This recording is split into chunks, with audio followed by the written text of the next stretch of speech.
मित्रों, मैं सुरेश पक्कड़ प्रणाम करते हैं आपको। और कभी कभी दृश्य से ज़्यादा दृष्टि महत्वपूर्ण हो जाती है। कभी कभी ऐसा होता है कि साकिए से ज़्यादा पीने वाला ज़्यादा खूबसूरत हो जाता है। मित्रों, ऐसे ही मेरे एक प्रिय अनुज उत्कर्ष जी हैं जो इलाहाबाद से LLM कर रहे हैं। मैं तो उन्हें देखता हूँ तो मुझसे ईर्ष्या होने लगती है कि भगवान ने उनका जैसा कंठ मुझे क्यों नहीं दिया, और मेरा बस चलता तो मैं उनका कंठ मैं चुरा लेता या छीन लेता। आज उत्कर्ष जी मेरे घर पे पधारे। आइए, मेरी कविताओं को इन्होंने छू के बिल्कुल धन्य कर दिया, मैं तो ये कहूँगा उनके कंठ ने। मैं सुनना चाहता हूँ उनसे अपनी कविताएं। आज हमारे उत्कर्ष जी से आप लोग सुनिएगा। हाँ जी, उत्कर्ष जी आप पढ़िए। सर बहुत बहुत धन्यवाद। और मैं तो जो कुछ भी हूँ, या यूँ कहें कि जैसा भी मैं गाता हूँ, पंक्तियाँ तो सभी आपकी ही हैं। तो इसी क्रम में एक बरेली शहर पर जो मोहब्बत का शहर कहा जाता है जी, मैंने उस पर आपकी एक कविता देखी थी जो कि मुझे लगता है कि बरेली शहर को संदर्भित करते हुए उससे बेहतर कविता शायद ही हो सकती है। सर्वोत्कृष्ट की आशा तो हमेशा ही बनी रहती है, लेकिन फिर भी मुझे लगता है कि उस कविता से बेहतर कोई कविता आज तक नहीं बनी है। ठीक किए तो आप। तो उस पर एक कविता है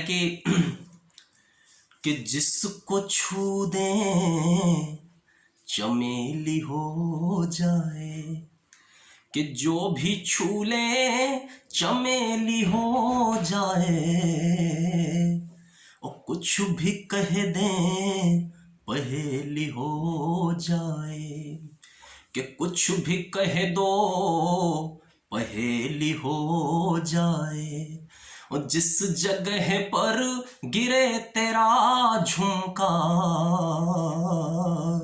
कि जिस जगह पर गिरे तेरा झुमका, वो शहर तो बरेली हो क्या बात है, जाए। अरे बाबा क्या बात। वो शहर तो बरेली हो जाए।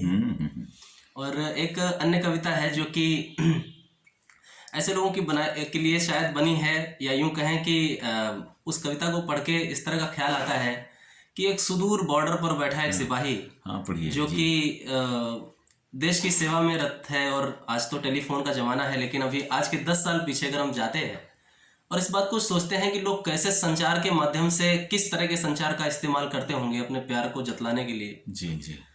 तो कोई भी शख्स जो कि अपनी महबूबा को बहुत प्यार करता है, और जाहिर सी बात है कि मोहब्बत जितनी प्रेम से जितना प्रेम देश प्रेम है, कहीं उसका एक छोटा सा हिस्सा हाँ, अपनी पत्नी के लिए भी उसको भेजते हैं जी। तो उस पर एक कविता है कि जिसको छू ले गुलाब हो जाए, कि जो भी छू ले गुलाब हो जाए,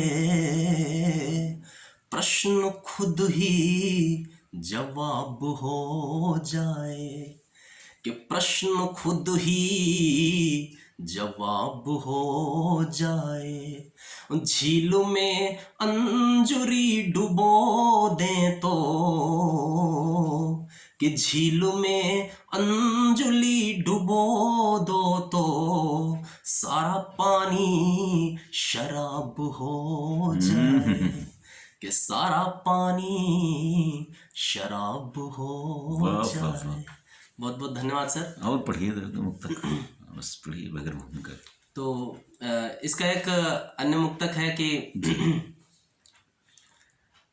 कि तुमसे सागर भी पानी मांगेगा, कि तुमसे सागर भी पानी मांगेगा,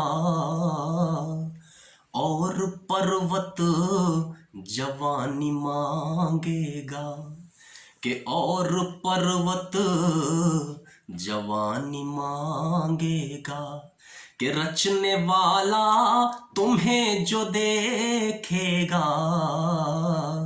कि रचने वाला तुम्हें जो देखेगा, कुछ न कुछ तो निशानी मांगेगा, कि कुछ न कुछ तो निशानी मांगेगा।